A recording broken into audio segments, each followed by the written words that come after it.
Hey, kia ora koutou whānau. Welcome back to another edition of Big Hairy News. Kia ora, Chewy. Kia ora, Pat. How Doing we doing? well, sir? Yeah, I'm doing all right. You doing okay? Yeah, I'm doing pretty good. Just getting myself ready. I just thought I had about 8 seconds to go. One of my kids is with the dog in the lounge next door watching some cartoon on Netflix, and I just screamed out to her to bring me a T-shirt because I've got some news. You know how we said there'll be no more We're a merch show this about year? news, Pat. You should have. Yep. You should have news. How we said there'd be no more merch this year. That was the end of the merch. Well, You lied. I sort of You did a lied. big lie. See these ones? Black on black. There's black on black, and there is a blue face on yellow. It's the Beardy Boy face. It's kind of, sort of, it's not really branding for the show, but it's kind of cool. There you go. And because I have a bunch of these, I'm going to put them on the merch store next week. And because I've got a number already, you don't have to order, and then I order, they're already there, and I might see if people want them, we can sell them out. And because I've already got them and they've been sitting there for a few months, I might put them up for like $30 each or something, $30 in postage, and people can knock themselves out. So that's a little news story for you, little breaking news story for you that we can look at next week. Anyway, sorry, I was just being unimportant there. Hey, guess what I did yesterday? What's that? I posted a letter. Like I wrote a letter and I posted it. And as I was doing it, I was going, shit, when was the last time I posted a letter? And I talked to the lady in the post office, for 'twas the place I went to post my letter. And I said, do you guys still do fast post? And she went, oh, no, sir, that finished about 6 or 7 years ago. So I know it's been at least that long since I posted a letter. And I get the sense that the last time I posted a letter, it was like 45 cents, $2 now, price of posting. And it was just, I just thought how little we do with that kind of stuff anymore. We just don't post letters. You know, it's we courier things. You've seen the posties in their little electric buggies? Mm-hmm. Yeah, because most of what they do is parcels. Yeah. I mean, they're all courier bags and that kind of stuff, and no one's posting letters. Who would have known that the humble electric mail would overtake a hand-scrawled missive to a friend or business? Yeah. Unheard of. Yeah. Let us say a g'day and kia ora and a hey, how you doing? As I try and make this the correct size, it doesn't want to do it for me for some reason. It's down there, that's why. To our lovely patrons. So lovely to have you on board, patrons. Now, there will be a meetup this week. And for those people who haven't been with us for long, a meetup involves paid members. We're 7 people off having 100 paid members. Wouldn't that be nice by the end of the year? 100 paid members. We've got 93 at the moment. So for those of you who are new to the game, we do a virtual meetup because people are literally all over the world. As I said last time we talked about this, we had where one of our patrons from Scotland joined us last time we did it. So there will be a meetup. I haven't sent the invite out yet. I will endeavor to do it tonight. But just so you know, if you're listening, if you're a paid patron, or if you become a paid patron before like Saturday morning, 11 o'clock Saturday morning, we'll do a patron meetup, and we just jump on Zoom and we have a chat, and you guys tell me everything you want to tell me. And it's mostly Chewy what people hate about the show. That's really what it mostly turns into. But I want to say a huge thanks to Paul Christensen, who has become a super patron in the last 24 hours.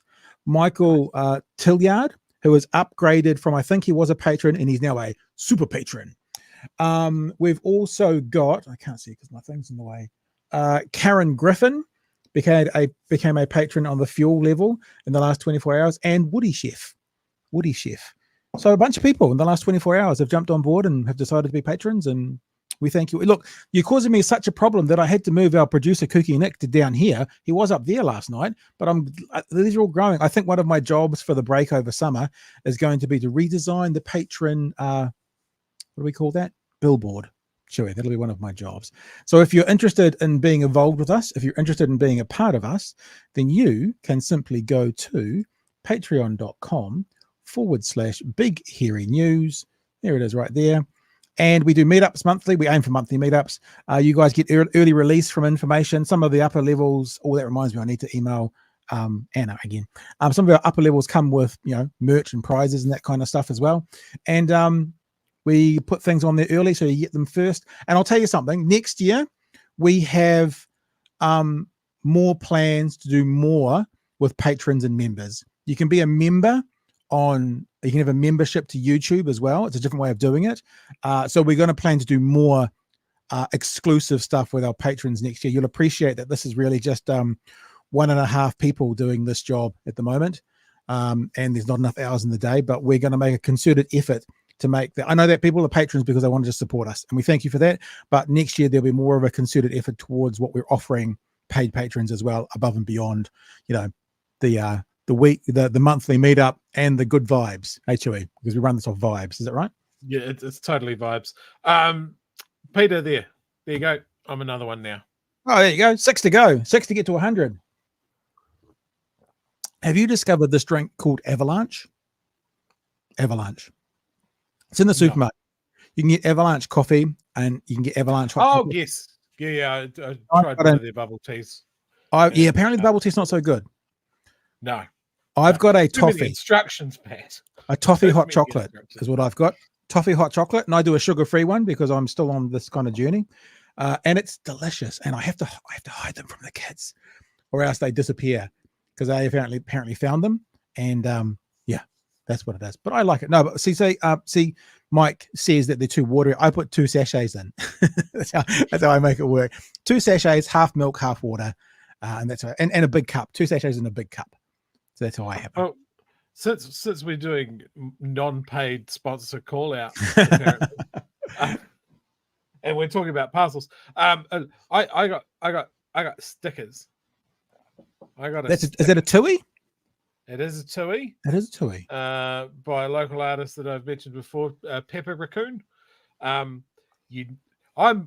43, fam. You never stop getting excited about stickers. I love stickers. You're right. There we go. And you never lose it. My kids at 17 and 14 are just always blooming sticking things on things. I hated that they got given decent laptops when they were younger, iMacs or whatever they're called, Apple laptops, and they're all covered in stickers. It drives me wild, but that's what they like. All right. I can't show you my favorite one that I've got on my computer, but I think chat will agree it's the most appropriate one. It says professional shit poster. Oh, nice.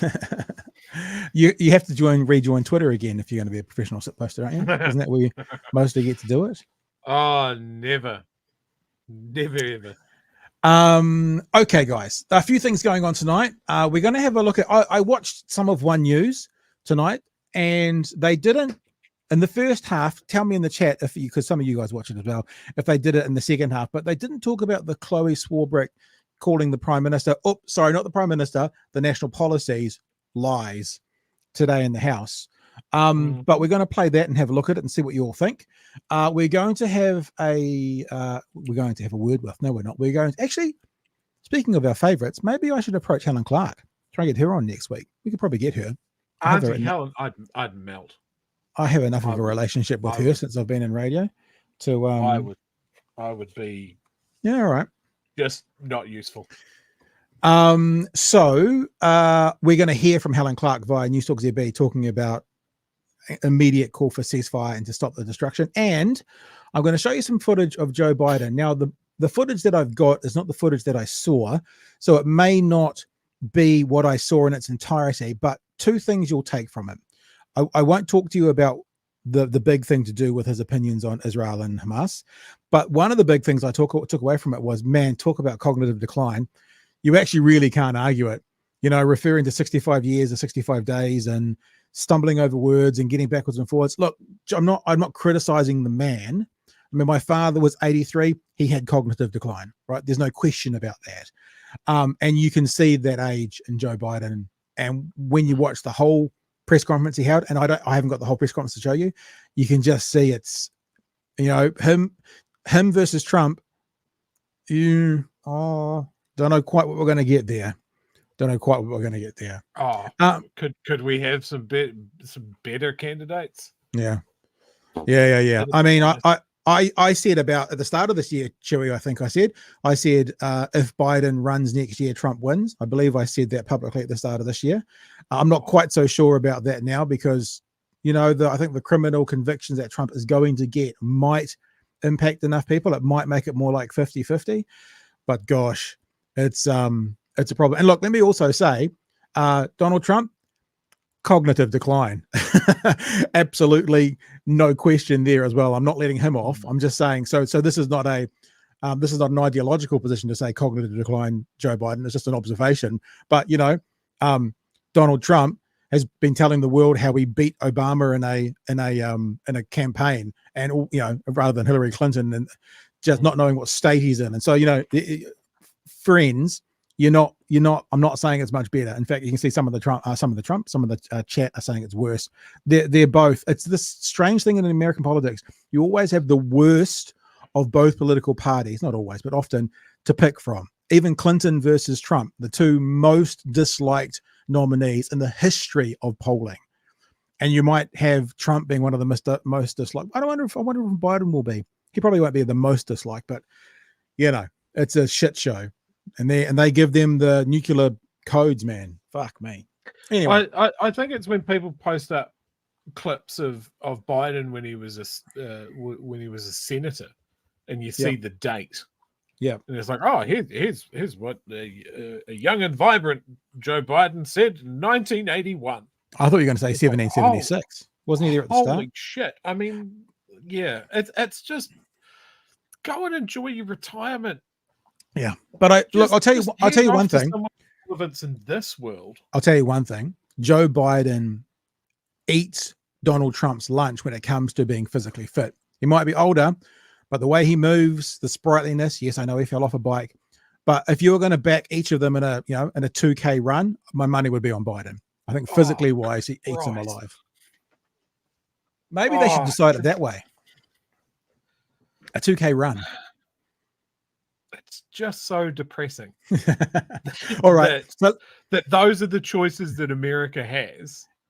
Well, I mean, they've got to do the primaries and all of that sort of stuff. But is anybody being discussed? It's just Joe Biden and Trump. And like the Republicans have nothing. They have worse here's our selection of absolute fucking cretins and demons that we've managed to pull out. There's not a respectable one, and there's not even one that you can go, ideologically on the other side of you, but you seem competent. I think don't have. There might be one. Yeah, there might be one. Trust me, I hate him politically, and I don't like anything he's got to say. But at least he's being honest, and that's Chris Christie. At least he's being honest about the Trump thing. I know. Begrudgingly give you that one, Jesus. I know. But on the other side, Democrats, no one. Well, you've got Gavin Newsom. You've got Gavin Newsom, and I think one of the reasons he's going out and debating DeSantis, like interesting, at the debate that Newsom had with DeSantis, he actually said, "What are you debating me for? You're running for president. I'm not." But I think he's just keeping his name out there in case Joe Biden drops dead in the next 10 months. Like honestly, I think that's why he's still keeping his head up there, because average lifespan of a human being. That's why. I tell you what I'm going to call the next US election will be their lowest turnout ever. Like our last one. Absolute lowest. Because anyone on the left will be completely disengaged. Yep. They're like, there's no point. If the left don't vote, we know what happens. It'll just get worse. But fuck. Okay, listen, this is all bad news. So maybe we should get to some good news and have a look at your queen. Yeah? Let's have a look at your queen. So this was in the House today, this interaction about questioning between Marama Davison and the Prime Minister. And Chloe piped up at the end of one of the questions, and then that turned into a bit of a conversation about what she had actually said. Enjoy. Does he agree with the Climate Change Commission that, quote, weakening action on climate policy during times of adverse economic conditions, which climate change is only likely to exacerbate, is not sustainable and will greatly compromise Aotearoa New Zealand's ability to meet emissions budgets and the 2050 targets? We're not weakening our actions on climate change. We're just going about it a different way. Will he Did you get it? For That's people in a the demonstrable lie. for people in the audio who might not have quite picked it up, Chloe Swarbrick piped up. That's a demonstrable lie. Let's listen to it again. 2050 target. We're not weakening our actions on climate change. We're just going about it a different way. Will he or will he not instruct all ministers to implement the Commission's advice in their work programme? A point of order, David Seymour. Mr. Speaker, I apologise to interrupt the member. You may not have heard, but after the Prime Minister resumed his seat, I heard Chloe Swarbrick say that's a demonstrable lie. It's quite a serious accusation to make of any member, and I wonder what your view is and how you're going to enforce such rules. I hate this about Parliament. I hate that you're not allowed to call someone a liar.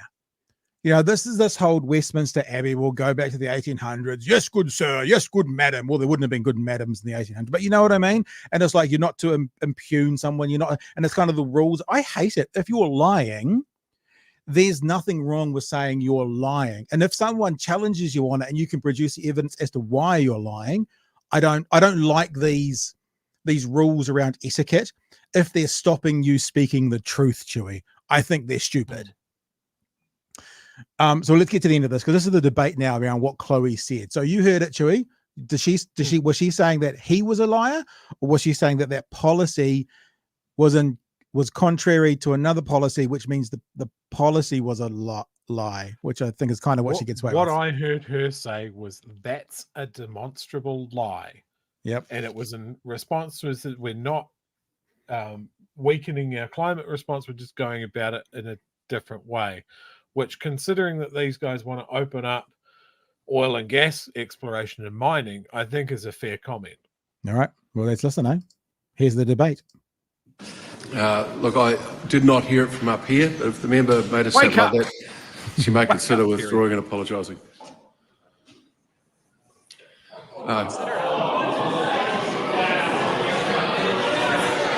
And for the audio podcast, chose not to stand up, cut back to Jerry Brownlee, little smirk on his face, and he's going, oh, this is the first one of these I've had to deal with, so this is where we're at. Speaking of the point of order, Mr. Speaker? Yes. My point was it is demonstrable. Point of order. Point of order, please. Point of order, Honourable Mr. Speaker, Peters. I think the member should be given a chance to withdraw that, because it may well be on the Hansard audio record. And if that's the case, then we know where this goes after that. Where? There are all Honourable sorts Davidson. of statements on the Hansard record, including from that very minister. Excuse me, start again. I'll call the member so the whole House can hear her. The Honourable Davidson speaking to the point of order. Thank you, Mr. Speaker. I apologise.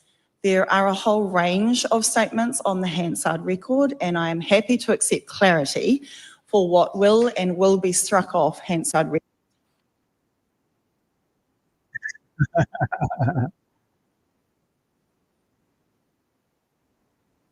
Speaker's ruling 48.1, saying a member is lying is always out of order. So if that is what the member said and does not want to withdraw it, then that does have other consequences.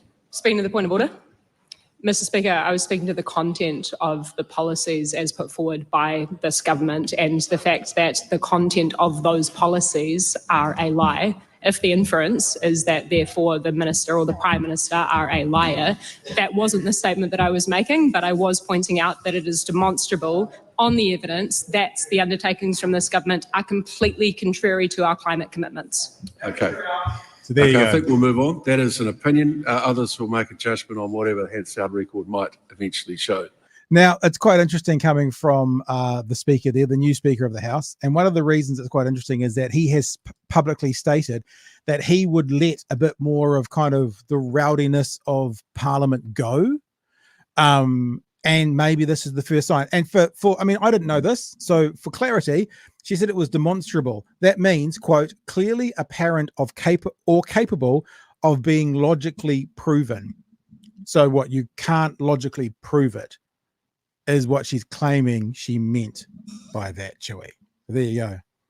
We don't have you, Chewy. We don't have you on audio, mate. We can't hear you if you're talking to us.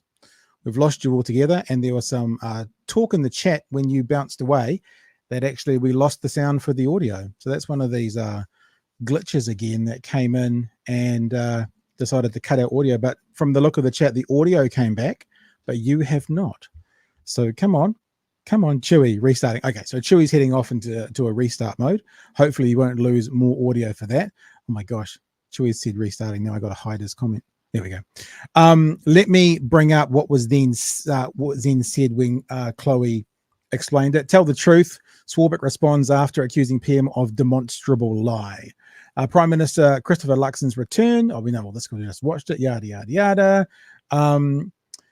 Speaking after question time, this is a bit. Swarbrick didn't answer directly whether Luxon was a liar. Demonstrably, the content of that statement, as I said in the House, was a lie.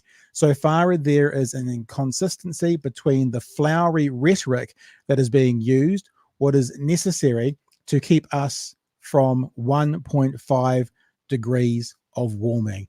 She also wasn't clear on whether she would apologize if her actions meant she could be brought in front of the Privileges Committee. Ultimately, my point is that we have a responsibility as parliamentarians to tell the truth, and I'll work through any of the consequences that come through in the House as it is necessary to keep the focus on the climate crisis and the existential threat that it poses to humanity and to all the biodiversity that this government seems intent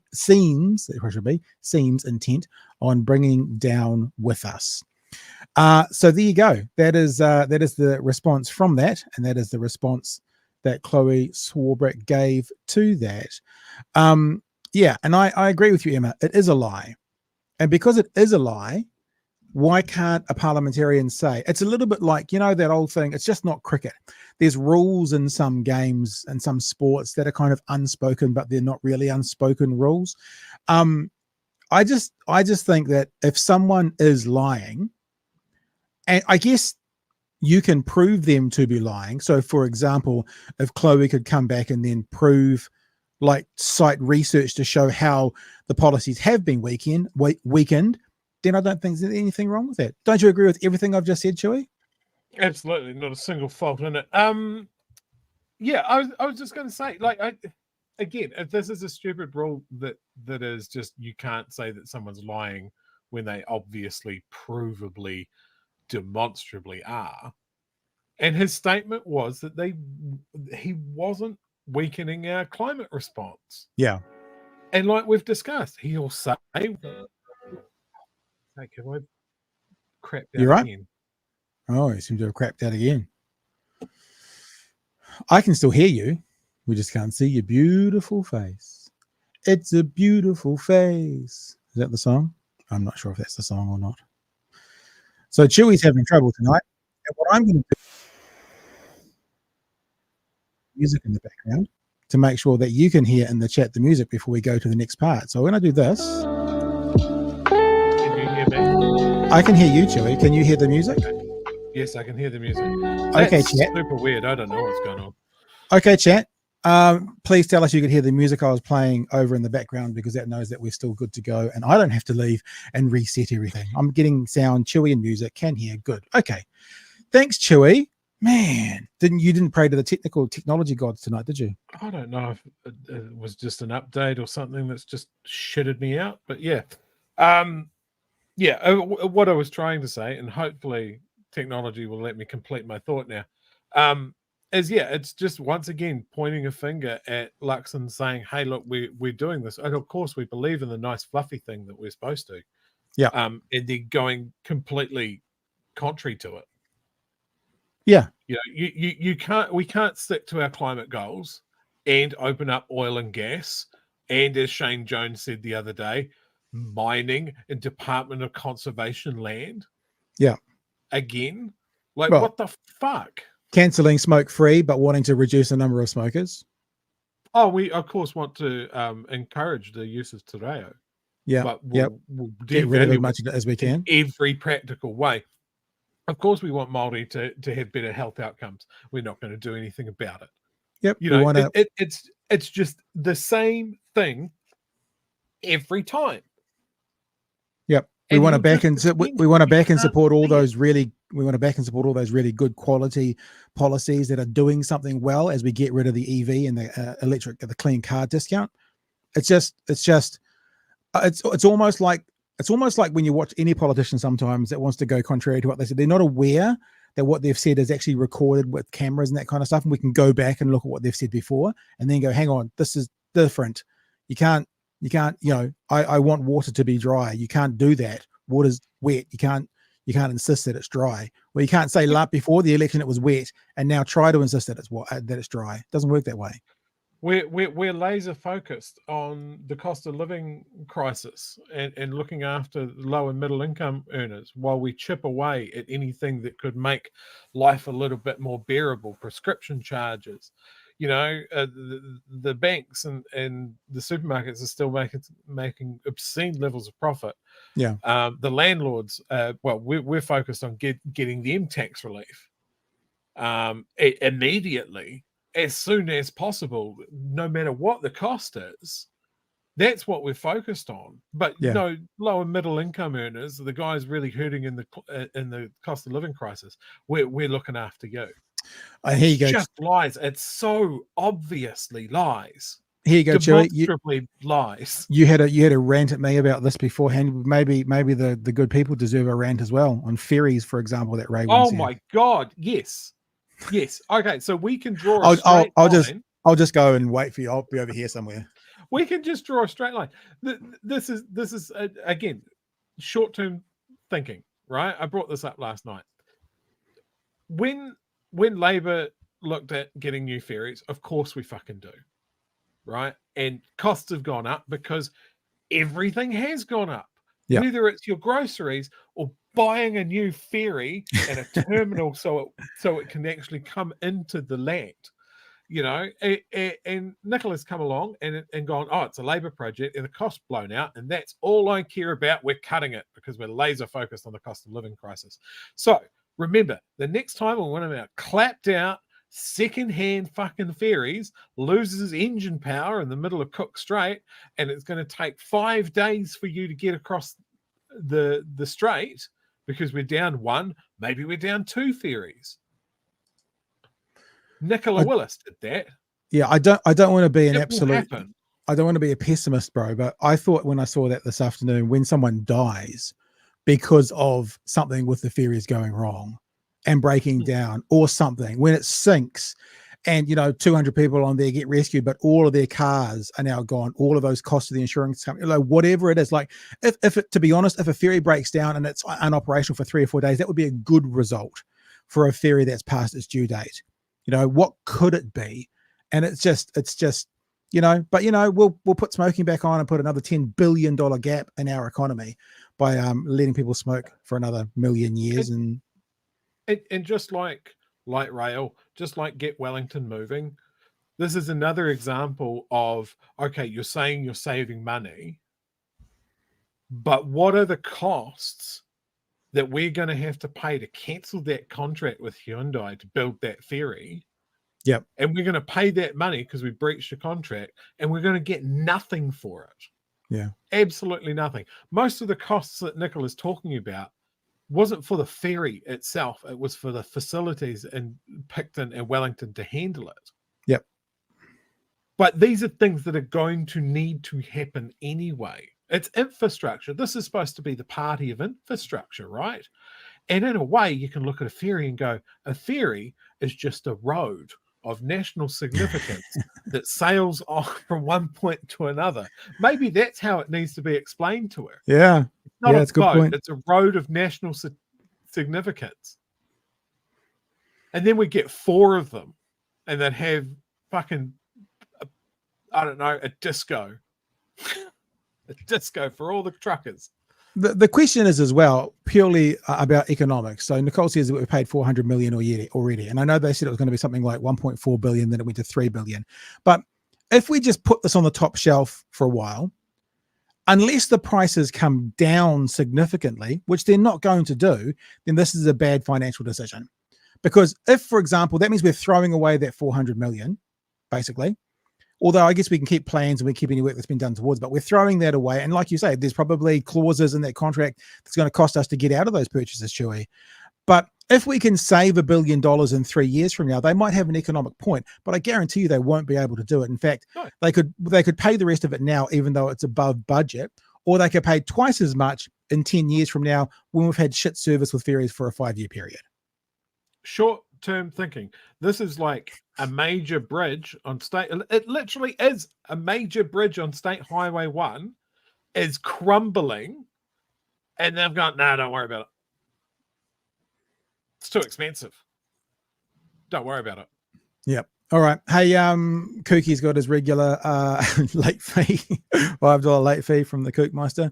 Thank you for that very much. Some chats that were in there. Raywin, I noticed again, Raywin said you got a hoodie today. It's fantastic. Thanks. Kapai.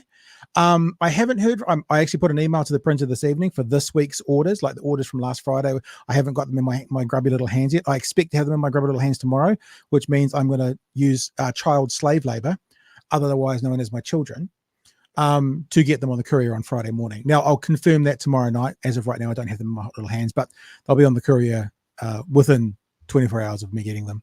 Like I'll get them picked up the day after. And that means if I get them on Friday, I'll do them on Friday and I'll take them to the courier. So I'll make sure that they're on the courier by Friday to get to all places around the country. So thank you, Raywin. I appreciate that you got it and you like it. That's pretty cool. That's pretty cool. Oh, there you go. Rob's also saying, can confirm those shirts are super comfortable. I think Rob's talking about the one that I held up before. This one, because this is the merch that we had when we started, and this was one of the t-shirts that we gave to people who signed up to various levels. So I think Rob's actually talking about this shirt, which are going to be available next week. When I say permanently, until we sell out. I've got a big box of them, so I don't have to do an order and get enough to do an order. I can just send off 1 or 2 or whatever at a while. And I might even get some cups as well and just leave them running over summer, because people have been asking for cups for quite a long time. Is it Scariot? 69 Iscariot? I'm a bigoted lefty shill for BHN. Bless. Bless. Righty ho. Anything else you want to get on to about that rant before we move on to absolutely. our next stuff? DIY Guru pointing out that the current ferries have an estimated 2 years life left in them. And of course, I think, this puts us in a position that we need a ferry now, and we end up buying a second-hand one for conditions that it's not made for. So again, having to replace it, because that's very much the New Zealand way, right? Cook Strait can be challenging, and we buy some second-hand Spanish ferry that's made for the Mediterranean, then we wonder why it breaks. That's what we keep doing. Free Soul here says Cook Strait is by definition State Highway 1. Absolutely. And Carl, I think, absolutely nails it here. Run it down, complain about the infrastructure, sell it off to private interests, rinse and repeat. Or run it down, serve one term, make it Labour's problem in 4 years from now, and then blame them for the issues with the ferries. Seems to be another pattern that they do. Also want to say a big thanks to Craig, Reese, and Peter, who have signed up to be patrons tonight. So you'll be on the billboard tomorrow night. Thanks, guys. Appreciate you being on board. How many have we got to go now? What did I say? 93.7. So we've got 4 to get to 100 paid. Be nice to get that done this year. So let us go and have a look at the next story. No, I was going to say not so cheery. None of the stories have really been cheery so far this evening, but a bit more serious. Obviously, Helen Clark, former UN Development Program head, is saying, obviously calling for an immediate ceasefire, as a lot of people are, but also talking about the destruction has to stop in Gaza. Let's have a listen to her chatting with Newstalk ZB's Heather Duplessis-Allen this afternoon. Seems that global tolerance of Israel's bombing of Gaza is running out. The UN General Assembly has overwhelmingly voted for a resolution calling for a ceasefire in Gaza today. New Zealand, Australia and Canada also issued a joint statement this morning calling for another humanitarian pause, and US President Joe Biden has warned Israel it risks alienating its allies. Former Prime Minister Helen Clark is with us now. Hi, Helen. Hi there, Heather. Good to talk to you. Yeah, thank you for your time. Given all of this happening at the moment, does it feel to you like we are at a tipping point with Israel? Well, even Joe Biden, who has been the staunchest supporter, has acknowledged that they're losing support. We look night after night on our TV screens. We see these appalling images. 2/3 of people have no home. 80% are displaced. People are given a choice between flee or die. This is a catastrophic situation. And I think that the UN General Assembly has reacted like most of us do when we look at these scenes. We say it has to stop. The killing and destruction has to stop. Why would Biden, when he was making these comments, say to Benjamin Netanyahu he has to change his government? Well, the Netanyahu government has rather extreme people who really would like to see Gaza completely cleared of Palestinians. Look, I don't support the river to the sea rhetoric of either side. It's just a mutually assured destruction. So, yes, I think that the American president will be getting a little nervous now about the way in which international opinion has moved on this, and seeing how isolated the US and Israel are. You know, they've lost all but 2 of the European Union states. They've got 2 countries in Latin America supporting, 1 in Africa, and 3 in the Pacific. Just think about that. Just think about that. How many voices they've lost, all but 2 in the European area. It's there's something else I'm going to add to this as well, and that's about some of the tactics of war that are happening at the moment that are being called out by Amnesty International. Yeah. We'll get to that after this, though. I mean, you know, a total of 10 out of a membership of around 193 countries. This is just a pretty devastating vote against what's happening. Why do you think New Zealand, Australia and Canada, 3 members of Five Eyes, put out a joint statement together? Well, perhaps, holding hands on taking a different view from the US and the UK. The UK abstained. But, New Zealand voted against, voted for a ceasefire going back to the 27th of October. So we've maintained that stance. I think for the US, they will see both Canada and Australia, who abstained before, now going to a yes vote for a ceasefire. And they'll be thinking, my goodness, we can't even keep the closest allies with us. So that will be cause for concern in Washington, D.C. So what do you reckon the most likely way is that this now plays out? What does Israel do? Well, the $64 question, what is their aim? Is their aim to occupy Gaza? Clearly, the most extreme elements in the coalition would like to clear Gaza for Palestinian people. Well, the Palestinians aren't going to leave. They're hanging on there, terrible as the situation is. So will Israel be an occupier again? It was occupying for a number of years up to 2005 and had 21 illegal settlements there. And then General Sharon, who was Prime Minister, moved them out. So are they going to try to occupy? Are they going to be prepared to make way for some kind of international peacekeeping force if anyone wants to stand up and volunteer for that? What are people to do? If 2/3 of people have no home, you face the prospect of people living in tent cities with the water infrastructure gone, the electricity infrastructure gone, the healthcare facilities decimated, the schools for the kids unable to operate. I mean, this is a dire humanitarian emergency, as bad as any we've seen in the world for a long time. So how will this play out? $64 question. Yeah. Helen, thank you for your time as always. Really appreciate it. It's Helen Clark. So there you go. I mean, Helen Clark sort of been there, done that with the UN on some level. Can't really question her kudos and credibility to doing this. What are your thoughts, Chewy? I want to believe in the UN. I want to believe that the reasons that it was set up in the first place to stop World War III, to build a better world, still hold fast. But it's moments like this where we get about as clear cut of a monstrous genocidal shit show as you could get.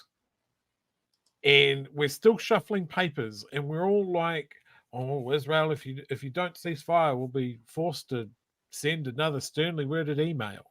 As long as America doesn't stop us, of course. What could they do?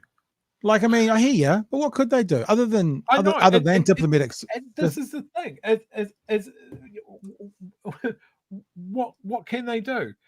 I don't believe that the UN is going to follow through and sanction them, because it's going to mean nothing. The only thing that would matter to Israel is the US stopped supplying weapons to them. Like they've fast tracked another aid package of bombs and artillery shells. And as far as I'm concerned, they could still go on the same boat. They can sail directly fucking past Israel. Yeah. And go to the Ukraine. Yeah. Yeah. That's where they should be. And this is what my whole thing is. The UN is debating the shit out of this, and we're not talking about Ukraine.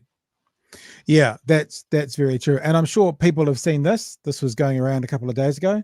The US vetoed a UN resolution on December the 8th for a ceasefire in Gaza. And this particular image has been doing the rounds. This is literally the US stopping that right there. Only nation. And I want to point out the UK's absolute cowardice as well. Yep. Abstaining. Like, yep. Join America. Like, at least own it. Yeah. But to abstain is utter cowardice. Yeah. Is it the only thing that can stop this is America? You don't think world pressure can? Because here's something else that's come out. Has it come out today? Certainly in the last day or so, is that the US is now raising concerns over Israel's possible use of US supplied white phosphorus. The Biden administration said it would be asking questions about the reports of Israeli illegally using white phosphorus in Lebanon in October. Israel denies the claims. The Biden administration said on Monday that it is looking into reports by Amnesty International and the Washington Post that Israel used white phosphorus supplied by the US in violation of international law. Now, apparently, right, this is the game they play. White phosphorus, they use it to light up the battlefield. That's what they do. That's what it's for lighting up the battlefield. Except they've been using them to bomb people. And I heard a commentator today saying white phosphorus is so hot that it literally goes straight to the bone. It goes through the skin, through the muscle, through everything, straight to the bone. And once it sets a fire, it's incredibly hard to put out. And the US is supplying, the US is supplying white phosphorus to Israel, and Israel are allegedly using that as part of their weapons. So, but do you not think that and world pressure, or does it have to be America? What about world pressure on America that leads to that? Could that be a path? Yeah, I want to touch on a couple of things of what you just said there, because sure. White phosphorus gets bandied around quite a bit as being a war crime. And it's really hard to pin that down because its main effect is for illumination and smoke screen. So it is a legitimate tool of war for illumination and smoke cover. Yep. It's just awfully convenient sometimes that its secondary effect is as an incendiary device, and you can't breathe the smoke and that sort of thing. So those images of these shells being fired at daytime into a city, I think really stretches the credibility of going, oh, no, legitimate concealment use or legitimate illumination use. Yeah. So yeah, it's always a tricky one. But when people jump on it and say it's a war crime, it's really hard to prove that point. It's not banned under international treaties or anything like that. Well, what about this? They're going up against this though as well. Let's show people now if they haven't seen it yet. This was part of the Hanukkah celebration at the White House with Joe Biden. 35 years ago, I said you don't have to be a Jew to be a Zionist. 35 years ago, I said you don't have to be a Jew to be a Zionist, and I'm a Zionist. You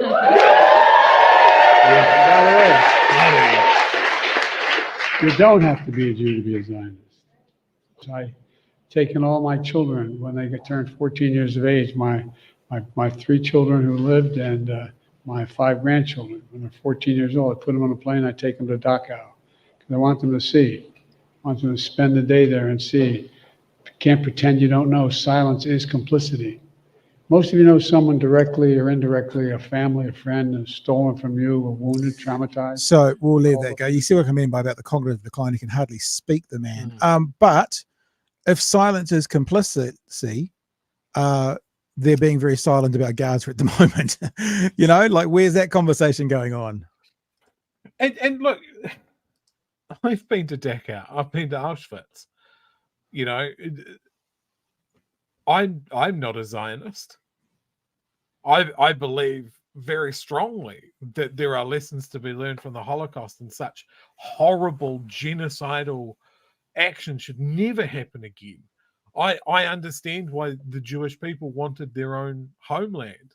Sure. And that happened to be Palestine, which was given to them by the international community. I recognize that movement was grounded in terrorism. I recognize that the Israeli state had a right to defend itself when it was under attack by its neighboring Arab countries. And I believe that's what led them to this point, where their only play when they're attacked is a massive, murderous overreaction that has killed over 20,000 civilians in the space of a month. Yeah. It's just such wholesale, like the most modern weapons of war deployed in one of the densest populated cities on earth. It's so out the gates egregious. As one of those things where you sit there and you go, how are you not seeing this? How can you stand there in front of a room and go, you don't have to be a Jew to be a Zionist? Like, the only way that you can defend Jewish people and combat anti-Semitism is to be a Zionist. Those two things aren't mutually exclusive. Yeah. Hey, just point of order, Your Honor. Some people in the chat are asking, what is a Zionist? It's just, maybe you should we can unpack that just for a minute, just to give it a pretty clear definition, so people know what we're talking about. So when Biden says I am a Zionist, Chewy, what is he meaning? So Zionism, I mean, a lot of people are equating Zionism to be inextricably linked with the Jewish faith. And the issue that there is with the Jewish faith, at least in my understanding, is that it's an ethno-religious thing. Zionism is the belief that all Jews should come home to Israel. Yeah. So it's religious nationalism. Now, when you put those two words together, your blood should run cold. Yeah. Because that becomes all the fire of believing in your nation above all others.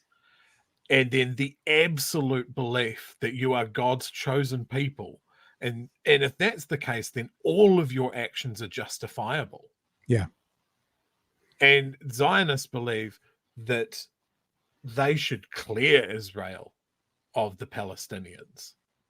Well, I think we should just be careful a little bit, because I don't think that, for example, Joe Biden calling himself a Zionist would agree with that statement. Maybe you're talking about the core of it. Okay, so Chewy, I think you're talking about like what the core of Zionism is. I think maybe there's should we call it Zionist light? And they're like they're like nationalists for Israel. It's like Israel they're like Israel's their number one pick, their number one team. They're a fan of Israel. They don't have to be Jewish to be a Zionist. It's like Israel's in the right. Even in them entering other countries, it's still them defending themselves. They will always be on Israel's side. From a layman's point of view, there's like Zionist light, which I'm sure, like I say, there'll be lots of Zionists who don't think that Palestinians should be cleared out of Israel who are living there now, but then the extremists would. So just to be clear for everyone, because I don't think if you ask Joe Biden, does he want all the Palestinians to go, he's going to say yes, but I'm a Zionist. So, yeah, just for some little context for people.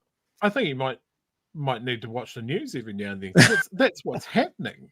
Yeah. That's what's happening. You know, by international agreement, the Palestinians have the Gaza Strip and the West Bank. And for decades, Israel has nibbled away. They've set up fortified illegal settlements for Jewish settlers in the West Bank. They have taken land away from Palestinians. They have shot and killed Palestinians for visiting their ancestral lands. That's Zionism. Those they're putting the hardcore in those illegal settlements. And every time it comes out, every couple of years, the UN goes, hey, that's not the way. And Israel goes, yeah, duly noted, we're going to do it anyway. Yeah. So, I mean, that's their experience with the UN saying, hey, guys, don't do that. Yeah. And it's also bring to context the idea of the 75 years. When people talk about this has been going on for 75 years, this is sort of what they're talking about. So the green area prior to Jewish people coming back to Israel was, this is pretty much all Palestine, the whole area. Then 1952, this is how it was divided up. And then since 1952, it's got smaller, and that's pretty much what it is today. It's probably even smaller than that, because I think that says 2000. So when they're talking about occupied land, look, I'm not an academic. I'm not the right person to be educating about this, but my layman sort of thing. When they're talking about occupied land, they're talking about what was Palestinian land after the agreed boundaries has then become Israeli land. The occupied areas, and now you can see Palestinian land is not even when it was pre the 1952 agreement, but after the 1952 agreement is minuscule compared to the list. So when people here talk about us, this has been going on for 75 years, that's what they're talking about. When people, and nobody here will, and I don't think anyone has ever defended the October 7th attack, and we certainly don't, we denounce it 100%. But when people say, well, it's not just about that day, there's 75 years in the build up to that day, this is the kind of history they're talking to, which is bigger than a singular event, even if that singular event is absolutely an act of war and an act of terror. Shall we? Yeah, absolutely. I mean, again, I want to reiterate the fact that you can criticize the state of Israel. You can criticize the actions of the IDF. You can criticize Netanyahu for being a proto-dictator who is trying to hold on to power while he rigs the judiciary in his favor, and not be an anti-Semite. The Jews shouldn't be persecuted.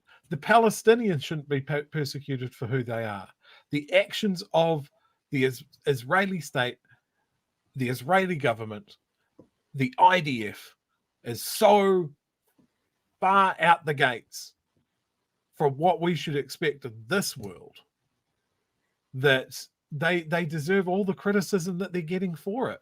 And America is caught in the place of like, hey, hang on, we've supported these guys as our proxy against the Soviets right throughout the Cold War. We have a large Jewish population that want us to preserve Israel. We have an even larger evangelical Christian lobby that want us to protect Israel, maybe because it'll bring it around the end of the world, but we don't talk about that. And they've been caught flat-footed by Israel going full demon mode. And then you have other places that it has drawn focus away from Russia, and Putin's like, oh, thank fuck. People aren't just looking at us now. Yeah.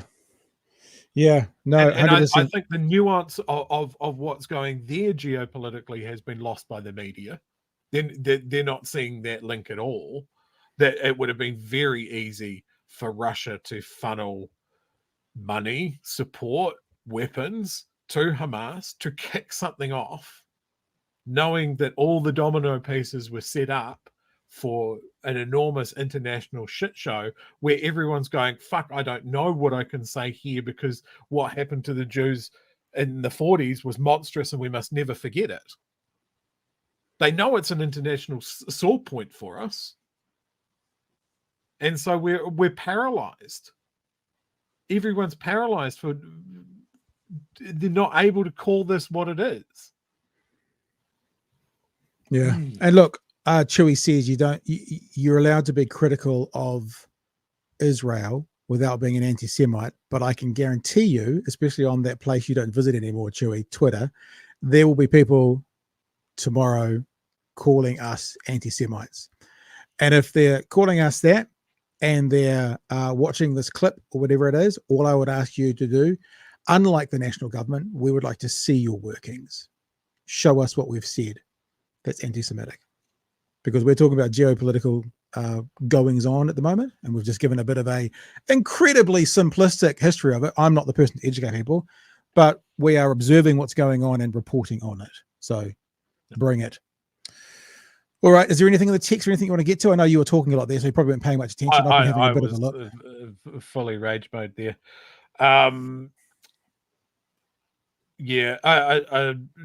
Jacko here says Israel has had unquestioned support and aid for 70 years. They just think it will continue and they do what they like. Yeah, and also I think they have the Israeli situation, especially amongst America, with the conservative Christians, because the conservative Christians have this, association with Israel as well as the birthplace of Jesus. So that's one of the reasons that they're tied into that and almost can't leave it. So the conservative Republican Christians, that's why they're Zionists, because they want to, stay friends with the place that has the birthplace and all the history of their religion as well. And I think Israel probably knows that they probably know that the conservative Christians in America are never going to leave, so they can do what they want. You imagine any of the conservative American Republican Christians going, too much Israel, we're done. Of course not. They know they're not going to do that. So yeah, they can't. They do what they want, and they will continue to do what they want because of that support. I saw it in the chat. I didn't start it at the time, but it's just little facts like, we've spoken about how 50% of the population is under the age of 18. Yep. And this is the fourth aggression from Israel that they have experienced in their life. How about the fact that there isn't a hospital or school standing in the Gaza Strip? I saw an image of their university, was it today? And all it was a pile of rubble and smoke. See if I can find it while you're still chatting away there. What was the other thing that I saw? Basically all the records, all the civic records in Gaza have been burned. So everybody's property titles, birth certificates, all of that sort of thing, all gone. If this stops tomorrow, it is going to take a decade or more to sort out. And how are we going to do that? Is the UN going to go in? No, because to do that, they would need countries that are going to put soldiers and equipment in there to do it. It's just going to be. I urge people, go and look at images of Gaza before this. Yeah, it looked to me like a functioning, densely packed modern city. And look at the images that are coming out now, the drone shots especially. But you have had so many people that are living in tents with no running water, with no sanitation, with very little food. The amount of journalists that have been killed trying to cover this means that we're not getting the full story. And the parts of the story that we're getting are truly end of the world horrific. So what are we not seeing? Yeah. There we go. I've got an image here for you. This is the university. Strikes on the university in Gaza where the president of the university was killed. The rector of the Gaza Islamic University in the Gaza Strip and his family were killed Saturday in an Israeli airstrike, according to sources. The academic was killed in an airstrike in the particular area I can't pronounce, in the northeastern Gazan Strip. Academician and president of the Islamic University, Dr. Sufian Tayi, and his family were martyred today as a result of an Israeli occupation airstrike in the Fallujah area in Gaza. Education Minister Mahmoud Abu Mous said in a statement. Because places of learning, you get rid of them, get rid of the churches, get rid of the records. That's how as you say, True, if it finished today, there's probably 20 years of rebuilding to get back to where it was 3 months ago. And you have a generation of orphaned, maimed, psychologically damaged children. Yeah. Decades and decades and decades of damage to the infrastructure, to the people, to the psychology of that whole area. It's almost unimaginable. Yeah, and they will now look to Gaza as the people who killed their family. Sorry, Israelis, the Israel Defense Force, as the people who killed their family, and they will look to Hamas as the people that tried to defend them. Even if Hamas are using them as human shields, whatever, these kids who are growing up in this today, when they look back on what's happening today, they're going to go, who killed my dad? And they're not going to go Hamas, even if Hamas are using them as a shield or not. They're going to go Israel. Does that make for the next generation being able to live in peace against Israel? What is the Israel end game here? What do they want in an end game, and is this the way to do it? And this is why I believe that the Israeli end game is to end the Gaza Strip, right? And turn it into a car park or something. But look, I want to touch on something you just said there. when the dust settles, right? Yeah. And the potential for them to look at Hamas as at least these guys tried to defend ourselves, even if they're the fucking assholes that put them in that position. They're the ones that set off this tinderbox.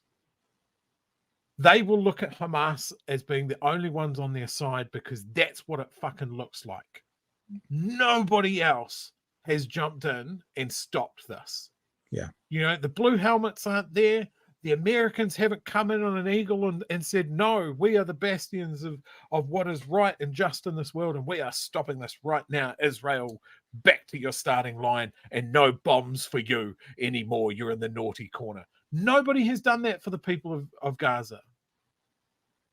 Like the public opinion is there. Like the rallies are constant, and they're not failing. And the stories of people losing scores of their extended family, that hits hard. But but politicians the world over are just umming and ahhing and shuffling their papers and going, well, we've got to craft a statement and all of this sort of stuff. No, call it what it is. It's fucking egregious. Send their ambassadors packing. Close them down. Stop the arms supply. Absolutely. What the fuck, America? Yeah. Israel's probably got a back catalogue of weapons that could last in the next 20 years anyway, from everything that America always gives them. Yeah. They've got their own arms industry as well. But all of the goodwill that America had from me for backing Ukraine as hard as they have has basically evaporated. Yeah, I hear you. All right, let's keep. We're going to move on to the next topic. So we could talk about that I feel like for me at least, Joey, not for you. You know much more than I do. I'm fairly ignorant with the whole issue, so talking about that too much feels a bit weird to me because I'm like, oh no, I've got a basic man's understanding here. I just want innocent people not to be killed. I actually want not innocent people to be killed as well. I just, Anyway, Kiwi Skirt with the super chat. Thank you for that, Kiwi Skirt. Do you think the US supporting Israel may have made it worse and last longer than it would without it? Well, I think that's a given, because if the US wasn't supporting Israel, they wouldn't have their hands on it, at least, even though they have their own arms industry, like you're saying. But a whole heap of the weaponry and stuff that they have, they wouldn't have. So, yeah, I think the US supporting Israel has made any of these conflicts between the two areas last longer and be more violent than perhaps they would have been. I mean, I don't want to belabor a point here, but I had quite a few conversations over the last week of just my friend circle is obviously very motivated by this whole thing. And so when I jump on Instagram or Facebook and everybody's sharing these stories around, because you just don't see them in the mainstream media, my partner Claire was just like, it's just too much. I feel all of this is so horrible and so clearly wrong, and there's nothing that I can do, and it's just everywhere and it's overwhelming. And where do you put that? And myself, who has spent so much time looking at historical atrocities and warfare and that sort of thing, my heart's pretty hard to this. But it's a lot. Yeah, it's too much for so many people, and I really can't blame them for going, it's too much. I've got to clock out. Yeah, I can't watch this stuff anymore.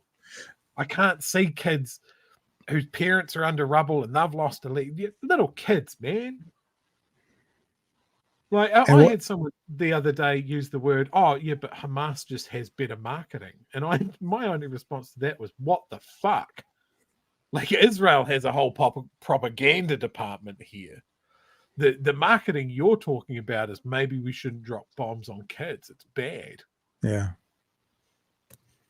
Yeah. All right. We're going to move on to a much cheerier topic: killing people with cigarettes. Pretty big. I didn't even know about these. So again, it wasn't the Māori Party doing this, but whoever organized these protests did pretty bloody well, pretty bloody quickly, because protests in and around the country, and a big one in Wellington, are protesting against the government getting rid of the smoke-free next generation, smoke-free 2025 legislation. Nice. Protests were held in Wellington and Auckland today against the government's plan to roll back smoke-free laws. And a new survey has revealed just how unpopular the move is. The poll commissioned by Health Coalition Aotearoa shows 67% of Kiwis. So 2 out of 3 people like it. And we know that the government's been telling us for the last couple of weeks that the reason they're making these changes is because what they've been voted in for.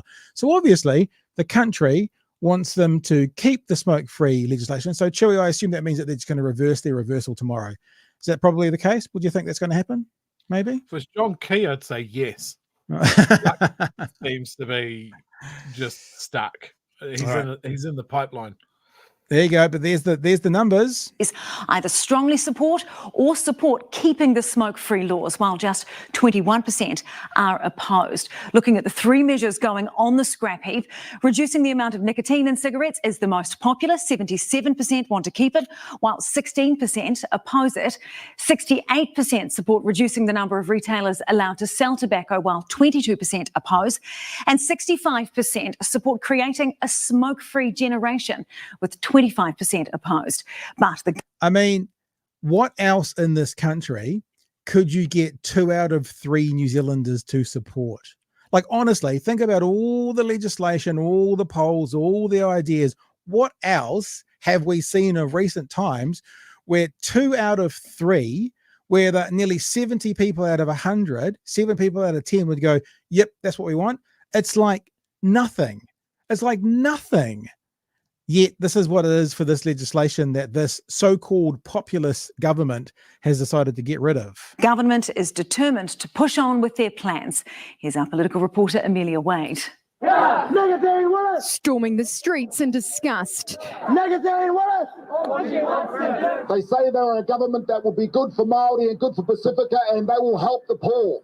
Well, I call bullshit to that. And a petition with the names of almost 50,000 Kiwis was handed over in the capital. The plan is let people die. We want the money so we can get tax cuts to our rich mates. That's the plan. Why are you rolling back something so popular? Well, we're not. We're staying with the status quo. Even within... Speaking of cowardly, how cowardly is that? How cowardly is that? We're not rolling it back. We're sticking with the status quo. In fact, they're trying to sell the idea that they're not rolling back legislation because the legislation hasn't been enacted yet. Like, honestly, that you talk about mumble mouth, you talk about thin lips, you talk complete weasel words, because they are rolling back legislation, or else they wouldn't be repealing anything. But to kind of, I just don't know how someone looks into a camera and says, we're not, this is the water is dry moment. This is literally a water is dry moment. It's unfathomable. Even within coalition voters, there's massive support for the smoke-free laws. 80% of National and 72% of both ACT and New Zealand First voters want to see lower nicotine levels. This is the result of a dirty deal done in a back room. And in my view, it's time for the government to let people start making their own choices and not have 5 million people living in a nanny state. So, of course, it's going to be pee and meth and cannabis. Oh, that's logically true, right? That's because we're not going to live in a nanny state and we're going to allow 5 million people to do what they want with their bodies, right? That's very good, Shane. So, and to his credit, he voted yes in the cannabis referendum because that's what he thinks. But I think that if he's going to be this outspoken about smoking, then he should be this outspoken about all the other things as well that we've got a nanny state for. And maybe we'll start with cannabis. Yeah, but he's not getting big cannabis money. Well, maybe he will. Maybe he will. Maybe he will. The laws about to be stubbed out would have had a major impact on smoking rates. Looking at the modelling for Wahine... Yeah. Now, look, I'm sorry to interrupt this, but this is terrifying, Chewy, right? So this line that you see now, that's the current trajectory. Right? They'll explain it. That's the current trajectory. Well, and as they're right, that it is trending down, but you wait till they show you what the smoke-free would have done. Māori, who are the most prevalent smokers, business as usual wouldn't see them meet the smoke-free goal of less than 5% smoking until after 2060. But with the combined measures of reduced nicotine drastically... Is it just me or does it look slightly different? Jesus. Like, is it just me? And this gap between 2030 and 2060, that is a $10 billion hole. in New Zealand's economy. I also let's talk about Rimmer's argument there about choice, right? There's two things that spring out to mind, right? From that survey, like 2/3 of people have made their choice and they're good with it. But then if they roll ahead with this, smokers still have a choice. They continue to smoke, sure, but there's less and less nicotine there. Yeah. And suddenly they're making a choice that, hey, look, the payoff, well, A, what I'm paying for this, B, the kick that I'm getting out of it is not, they're not balanced out. So I'm making the choice to stop. And because there's less nicotine in there, it's easier for me to do. Like, there's still a choice there. It's not the nanny state. The nanny state hasn't swooped in and banned everything. But it's just the trajectory that things have been on for decades, and both sides agreed to it. And now remember, they want to chuck it away. Remember, they said 2040, which I guess would be about here. By 2040, it would save 8,000 lives, right? So what can we do? 16, 24, 25, 20,000 plus lives in that whole chart probably that we could save. So actually the 5 billion they're talking about might be more like 15 billion based on this chart. Maybe it's more of a $30 billion hole up to 2060, because maybe the $10 billion hole was only talking to 2040. Anywho, let's keep going on with this good news story. Generation, the smoking rate would drop to 3.3% in 3 years. It's a dying shame that this government thinks that they can do this to us. And with its plans to quickly stub out the smoke-free laws, the coalition could be riding roughshod over to Tiriti. In News Hub's been told that some inter-iwi Māori are considering taking legal action against the government in the Waitangi Tribunal. I would describe that, frankly, as race fanaticism. It's an obsession that our country has taken to a ridiculous extreme. The health advice for the laws is explicit. It says the right to be smoke-free is entrenched in Te Tiriti or Waitangi. Specifically, Article 2 guarantees protection of taonga, and the right to well-being falls under this.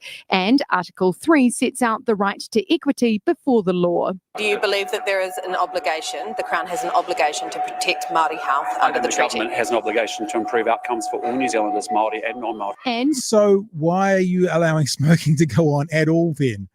If you've just, I mean, he's played his little race baiting card there by only answering, making everyone the same, but making everyone the same, you're still not doing that. Making everybody the same, you're giving them worse outcomes by not getting rid of cigarettes. So even though you have done your little lip service to your supporters by saying, oh, we're all equal, you're still actually wrong in your answer, because we're all equal, and more of us being equal are going to die a worse outcome because of these cigarettes sticking around. Improve outcomes for all New Zealanders, Māori and non-Māori. And both Māori and non-Māori turned out today fuming at the coalition's plans to turn the smoke-free laws to ash. Amelia Wade, News Hub. So there you go, Chewy. A couple of really interesting things there, especially based on our conversation, or my conversation with Moana Tūwhare about what happened in Ngāpuhi the other day, is the idea about challenging it with the treaty. Māori have a right. Absolutely.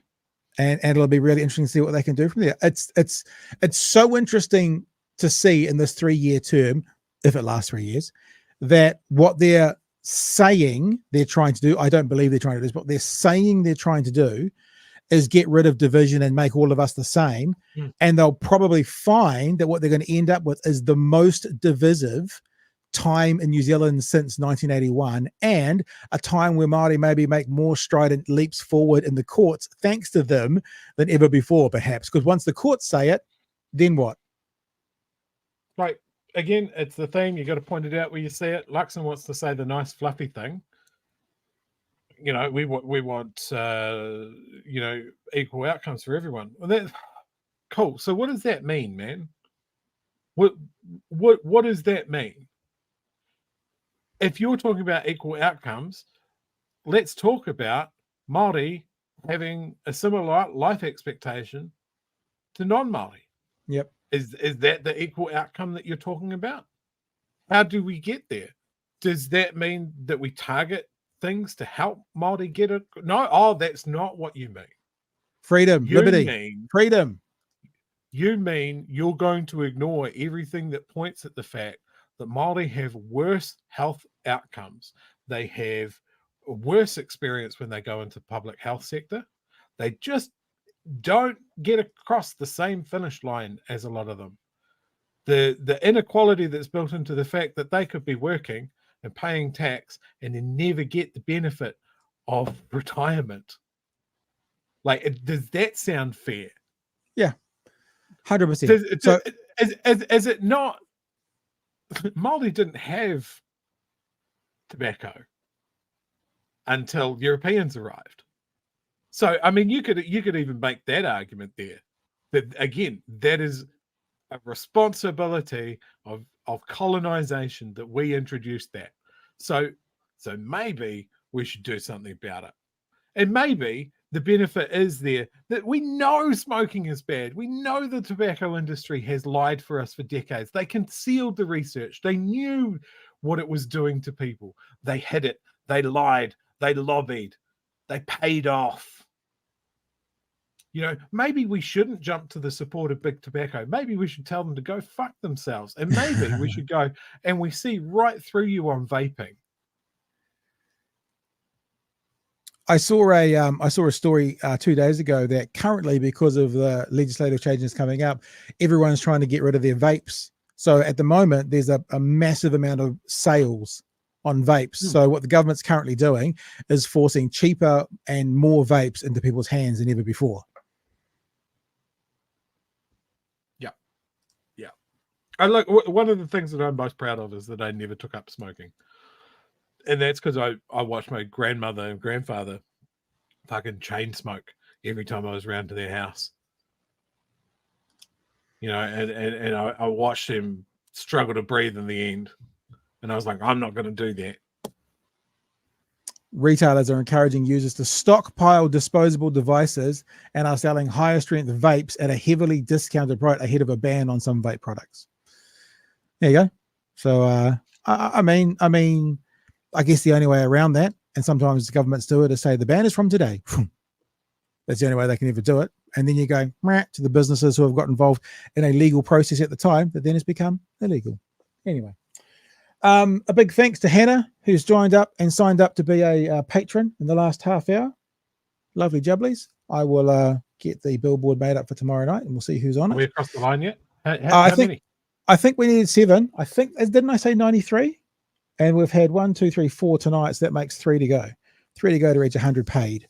And remember, in fact, I'll try and do it as soon as I'm finished to remind myself. If I don't do it as soon as I'm finished, I'll do it when I get into the office first thing tomorrow morning. So I'll send out an invite for a meetup, and that meetup will be Saturday morning, 11 a.m. And if we're lucky, we might even see the famous Chewy come and join us. Fingers crossed. We'll have to pray to the swag gods, though, to see if Chewy wants to come and join in. Hey, Chewy.